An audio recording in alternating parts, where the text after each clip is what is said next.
হিসাব কিতাবের পরে যখন জান্নাতে যাবেন, জান্নাতে যাওয়ার পূর্বে জান্নাতের গেটের দিকে তাকিয়ে দেখবেন ওইখানে লেখা আছে নবীর নাম লা ইলাহা ইল্লাল্লাহ মুহাম্মাদুর রাসূলুল্লাহ। আদম নবিয়াকে সৃষ্টি করেছেন, বলা হয়নি ওমা আরসালনাকা ইল্লা রাহমাতাল লিল আলামিন। ইয়াকুব আলাইহিস সালামকে সৃষ্টি করেছেন, বলা হয় নাই ওমা আরসালনাকা ইল্লা রাহমাতাল লিল আলামিন। ইব্রাহিম আলাইহিস সালামকে সৃষ্টি করেছেন, বলা হয় নাই ওমা আরসালনাকা ইল্লা রাহমাতাল লিল আলামিন। ইউনূস নবীকে সৃষ্টি করেছেন, বলা হয় নাই ওমা আরসালনাকা ইল্লা রাহমাতাল লিল আলামিন। ইউসুফ নবীকে সৃষ্টি করেছেন, বলা হয় নাই ওমা আরসালনাকা ইল্লা রাহমাতাল লিল আলামিন। নূহ নবীকে সৃষ্টি করেছেন, বলা হয় নাই ওমা আরসালনাকা ইল্লা রাহমাতাল লিল আলামিন। ব্রাদারিন ইসলাম, আপনার আমার নবীকে যখন আল্লাহ পাক রব্বুল আলামিন দুনিয়ার মধ্যে সৃষ্টি করেছেন, আপনার আমার নবীকে সৃষ্টি করার পরে পরে আয়াত নাযিল হয়েছে ওমা আরসালনাকা ইল্লা রাহমাতাল লিল আলামিন। আর খুলে দেখুন পারা নম্বর 17 পৃষ্ঠা নম্বর 10 সূরা আম্বিয়া আয়াত নম্বর 107। ওই আয়াতের মধ্যে আল্লাহ পাক রব্বুল আলামিন ইরশাদ করে দিয়েছেন ওমা আরসালনাকা ইল্লা রাহমাতাল লিল আলামিন। আমি তোমাদের মধ্যে একজন নবীকে পাঠিয়েছি। হে নবী, আমি আপনাকে পাঠাই নাই, যদিও পাঠিয়েছি সারা বিশ্ব জাহানের জন্য রাহমাতাল লিল আলামিন করে পাঠিয়েছি। জোরে বলুন সুবহানাল্লাহ। আল্লাহ পাক রব্বুল আলামিন নবীকে পাঠিয়েছেন রাহমাতাল লিল আলামিন করে। এর চাইতে বড় আর শপথ লাগবে? আল্লাহর নবী যে সবচাইতে বড় রহমত, সবচাইতে বড় নিয়ামত, এর চাইতে বড় শপথ লাগবে? বুঝে গেছেন? তো বিরাদরান ইসলাম বলার উদ্দেশ্য ছিল এটাই যে আল্লাহ পাক রব্বুল আলামিন বলেছেন তোমরা আমার রহমতের, আমার নিয়ামতের সবচাইতে বেশি বেশি করে খুশি উদযাপন করো। তা আল্লাহর রহমত কোনটা, আল্লাহর নিয়ামত কোনটা সবচাইতে বড় আমরা বুঝে গেলাম। আপনার আমার নবী জনাবে মুহাম্মদ রাসূলুল্লাহ আল্লাহ পাক রব্বুল আলামিনের সবচাইতে বড় রহমত, সবচাইতে বড় নিয়ামত। এবার আমাদেরকে কি করতে হবে? ওই নবীর খুশি উদযাপন করতে হবে। এবার ওই নবীকে খুশি করতে হবে। নবীকে খুশি করবেন কি করে? নবীকে খুশি করতে হলে আমাদের মধ্যে এখন বর্তমান যুগে সবচাইতে যেটা সহজ উপায়, সবচাইতে যেটা সহজ পদ্ধতি, সেটা হলো নবীর উপরে বেশি বেশি করে দুরূদ সালাম পড়ুন। জোরে বলুন সুবহানাল্লাহ। নবীর উপরে বেশি বেশি করে দুরূদ সালাম পাঠ করুন। নবীকে খুশি করার সবচাইতে সহজ উপায় হচ্ছে এটা। নবীর প্রতি বেশি বেশি দুরূদ পড়ুন। কেন পড়বেন? কিসের জন্য পড়বেন? আল্লাহ কি বলেছেন? এটা জানতে হবে তো। আল্লাহ বলেছে কি বলেননি পড়তে? তো কোরআন প্রমাণ দিতে আছে। কোরআন ইরশাদ করতে আছেন ইন্নাল্লাহা ওয়া মালাইকাতাহু ইউসাল্লুনা আলান নবী ইয়া আইয়ুহাল্লাযীনা আমানু সাল্লু আলাইহি ওয়া সাল্লিমু তাসলিমা। আল্লাহ পাক রব্বুল আলামিন বলতে আছেন ইন্নাল্লাহা ওয়া মালাইকাতাহু ইউসাল্লুনা আলান নবী, আমি এবং আমার ফেরেশতাগণেরা আল্লাহর নবী বলতে আল্লাহর নবীর উপরে দুরূদ সালাম পাঠ করেন। আল্লাহ পাক রব্বুল আলামিন বলতে আছেন আমি এবং আমার ফেরেশতা মণ্ডলীরা নবীর উপরে দুরূদ সালাম পাঠ করে। ইয়া আইয়ুহাল্লাযীনা আমানু সাল্লু আলাইহি ওয়া সাল্লিমু তাসলিমা। হে ঈমানদারগণ, হে বিশ্বাসীগণ, হে মুসলমানগণ, তোমরা কি করো? তোমরাও আমার নবীর উপরে বেশি বেশি করে দুরূদ সালাম পাঠ করো। জোরে বলুন সুবহানাল্লাহ। কে বলেছেন? বলো মোল্লা না বলেছেন আল্লাহ? আল্লাহ বলেছেন। কাকে বলেছেন? শুধুমাত্র তাদেরকে বলেছেন যারা ঈমানদার। কথা বুঝে নেবেন। ওইখানে বলা হয়েছে ইয়া আইয়ুহাল্লাযীনা আমানু সাল্লু আলাইহি ওয়া সাল্লিমু তাসলিমা। শুধুমাত্র ঈমানদারগণ, বিশ্বাসীগণ, মুমিনগণ, মুসলমানগণদেরকে বলা হয়েছে। কোন বেঈমানকে দুরূদ সালাম পড়ার জন্য বলা হয়নি। তো বিরাদরানে ইসলাম, আমরা হচ্ছে মুমিন মুসলমান, আমরা আল্লাহর নবীর উপরে বেশি বেশি করে দুরূদ সালাম পাঠ করব। বিরাদরানে ইসলাম, নবীকে বেশি বেশি করে মহব্বত করব, নবীকে বেশি বেশি করে ভালোবাসবো। কেন বাসবো? নবীকে বেশি বেশি করে ভালো কেন বাসবো? আল্লাহ পাক রব্বুল আলামিন আরেক আয়াতের মধ্যে বলেন কুল ইন কুনতুম তুহিব্বুনাল্লাহা ফাত্তাবিউনি ইউহিব্বুকুমুল্লাহু ওয়া ইয়াগফির লাকুম যুনুবাকুম আল্লাহু গফুরুর রহিম। তোমরা যদি আমাকে পেতে চাও আগে আমার নবীর কাছে যাও। তোমরা যদি আমাকে ভালোবাসতে চাও আগে আমার নবীর সঙ্গে ভালোবাসা তৈরি করো। তোমরা যদি আমার সঙ্গে মহব্বত করতে চাও আগে আমার নবীর সঙ্গে মহব্বত তৈরি করো।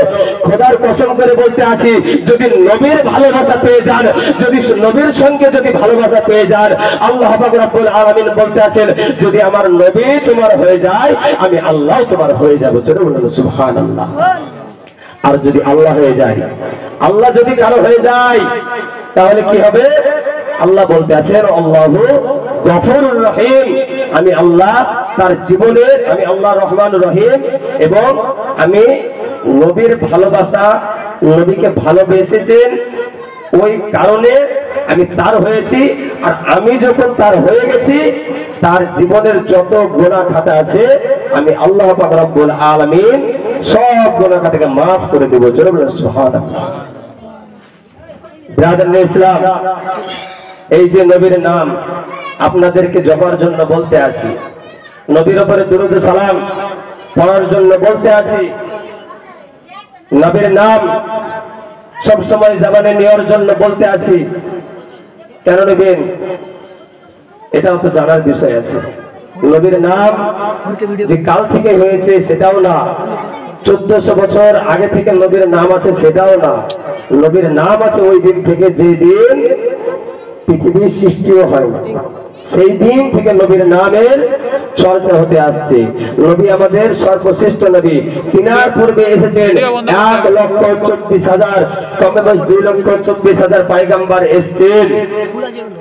আদম আলা নবিয়ানা এসেছেন, নবীর কথা বলে গেছেন। আখিরে নবী আসবে আহমদ মুস্তাফা, মোহাম্মদ মুস্তাফা। তারপরে নবীরা এসেছেন, প্রত্যেক নবী বলে গেছেন যে আখিরে নবী আসবে। এই নবীর নামের চর্চা কিয়ামতের আগে পর্যন্ত থাকবে ইনশাআল্লাহ। তো নবীর নাম যদি মনে করে কেউ মিটিয়ে দেবো, মেটাতে পারবে না? আশিকানে রসুল না আপনারা? আশিকানে রসুল তো কেউ যদি বলে নবীর নাম মিটিয়ে দিব, কেউ মেটাতে পারবে না? পারবে? একটু জোরে বলেন না গো। নবীর নাম মিটানো যাবে? নবীর শান কমানো যাবে? রাখে আল্লাহ, মারে কে? মারে আল্লাহ, রাখে কে?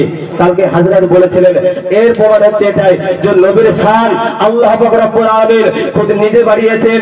কোরআন খুলে দেখুন, সূরা 30 নম্বর পারা, সূরা আলাম নাশরাহর মধ্যে লেখা আছে, ওয়া রাফা'না লাকা যিকরাক। আল্লাহ পাক রব্বুল আলামিন বলতে আছেন, আমি নবীর শান এত এত বাড়িয়ে দিয়েছি, এত এত উঁচু করে দিয়েছি। কেউ যদি কমানোর চেষ্টা করে, কেউ যদি নবীর শানকে নিয়ে ছিনিমিনি করে, সে নিজে ধ্বংস হয়ে যাবে। বিরাদরিন ইসলাম, তাই নবীর শান, নবীর মান কখনো কমানো যাবে না। কারণ নবীর নাম শুধু মুমিনের জবানে নাই। আজানে দেখুন নবীর নাম, সালাতে দেখুন নবীর নাম, আকামাতে দেখুন নবীর নাম, নামাজে দেখুন নবীর নাম, তাসাহুদে দেখুন নবীর নাম, দুরূদ শরীফে দেখুন নবীর নাম, সালামে দেখুন নবীর নাম, মুনাজাতে দেখুন নবীর নাম, কোরআনে দেখুন নবীর নাম, হাদিসের পাতায় পাতায় দেখুন নবীর নাম, মুমিনের জবানে দেখুন নবীর নাম, ফেরেশতাদের জবানে দেখুন নবীর নাম, আরশে মুআল্লাই দেখুন নবীর নাম, স্বয়ং আল্লাহ পাক রব্বুল আলামিনের জবানে দেখুন নবীর নাম। আল্লাহ করে কাল কিয়ামতের ময়দানে, হাসরের ময়দানে হিসাব কিতাবের পরে যখন জান্নাতে যাবেন, জান্নাতে যাওয়ার পূর্বে জান্নাতের গেটের দিকে তাকিয়ে দেখবেন, ওইখানে লেখা আছে নবীর নাম, লা ইলাহা ইল্লাল্লাহ মুহাম্মাদুর রাসূলুল্লাহ। বলেন সুবহানাল্লাহ। বিরাদরিন ইসলাম, নবীর নাম শুধু আজকে নয়, নবীর নাম শুধু কালকে নয়, নবীর নাম পৃথিবীর শুরুর আগে থেকে আছে। কাল কিয়ামতের দিন পর্যন্ত নবীর নাম থাকবে। বিরাদরিন ইসলাম, কেউ যদি নবীর নাম মেটানোর চেষ্টা করে, তার এই জিন্দেগি কেন, তার এই জিন্দেগি কেন, কিয়ামতের আগে দিন পর্যন্ত যদি তার গোষ্ঠীর সবাই যদি চেষ্টা করে, তাও নবীর শান কমানো যাবে না, নবীর মান কমানো যাবে না। তো বিরাদরিন ইসলাম, বলার উদ্দেশ্য হলো এটাই যে আমাদেরকে নবীকে খুশি করতে হলে বেশি বেশি করে দুরূদ সালাম পাঠ করতে হবে, কিয়াম পড়তে হবে, তবেই না নবীকে খুশি করা যাবে। নবীর উপরে ভালোবাসা রাখতে হবে, মহব্বত রাখতে হবে। তাই বিরাদরিন ইসলাম, হযরত চলে এসেছেন, আমি আর আমার বক্তব্য বেশি লম্বা করব না। আয়াত কারিমা তেলাওয়াত করেছিলাম প্রথমে, লাকাদ মান্নাল্লাহু আলাল মুমিনিনা ইয বা'আসা ফীহিম রাসূলা, যে আল্লাহ পাক রব্বুল আলামিন মুসলমানদের মধ্যে থেকে মুসলমানদের মধ্যে একজন নবীকে পাঠিয়েছেন। তো এই মানে এই নয় যে তিনি আমাদের মতো কখনো ভাববেন না, আমাদের মতো কখনো ভাববেন না। কসম খোদার যদি কখনো ভুল করে ভেবে নেন যে নবী আমাদের মতো আম মানুষ, আপনার ঈমান থাকবে না। কারণ নবী হচ্ছেন অসাধারণ, আমরা কি সাধারণ, আর নবী আমার অসাধারণ। তাই কখনো ভাববেন না যে নবী আমাদের মতো। তো যাই হোক বিরাদরান ইসলাম, এখান থেকে আমার বক্তব্য দিতে করলাম। ওয়া আলাইনা ইল্লাল বালাগ ওয়া আখিরু দাওয়ানা আলহামদুলিল্লাহি রাব্বিল আলামিন। আমার সঙ্গে সঙ্গে সকলে একটু পড়ুন আস্তাগফিরুল্লাহ রাব্বি মিন কুল্লি যামবি ওয়া আতুবু ইলাইহি লা হাওলা ওয়ালা কুওয়াতা ইল্লা বিল্লাহিল আলিয়্যিল আযীম লা ইলাহা ইল্লাল্লাহু মুহাম্মাদুর রাসূলুল্লাহ সাল্লাল্লাহু তাআলা আলাইহি ওয়াসাল্লাম।